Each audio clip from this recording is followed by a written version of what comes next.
It all began innocently enough in October 1979, when two couples in Dover, England, set off on a vacation together, intending to travel through France and Spain. It ended in a journey that took them to another world. Jeff and Pauline Simpson and their friends Len and Cynthia Gisby boarded a boat that took them across the English Channel to the coast of France. There, they rented a car and proceeded to drive north. Around 9:30 that evening, October 3rd, they began to tire and look for a place to stay. They pulled off the autoroute when they saw a plush-looking motel.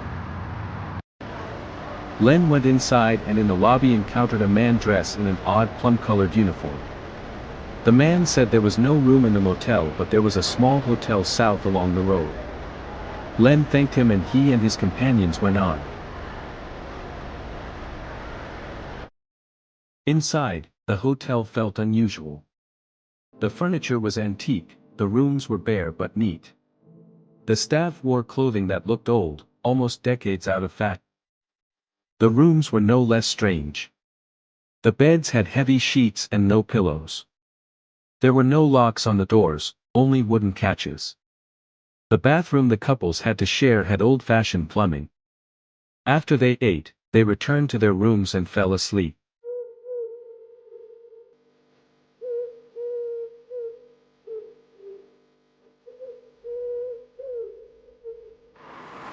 The next morning, they continued their holiday.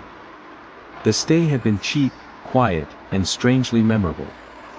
They agreed, on the way back, they would stay at the same hotel again. But when they returned a few days later, the hotel was gone. The building wasn't there. The road was the same. But the hotel had vanished, as if it never existed at all. They searched the road 3 times. Nothing. Confused, they went back to the first motel where the man in the plum-colored uniform had given them directions.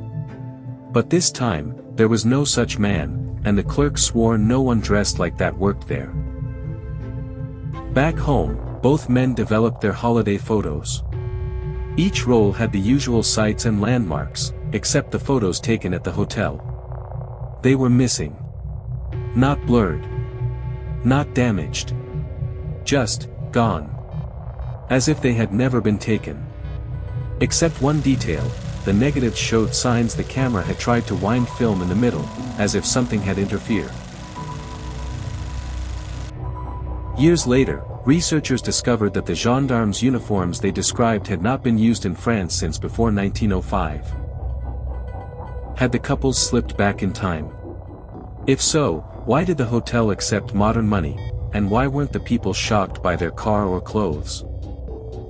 To this day, no one knows. The Simpsons and the Gisbys simply say, "We only know what happened. And we can't explain it."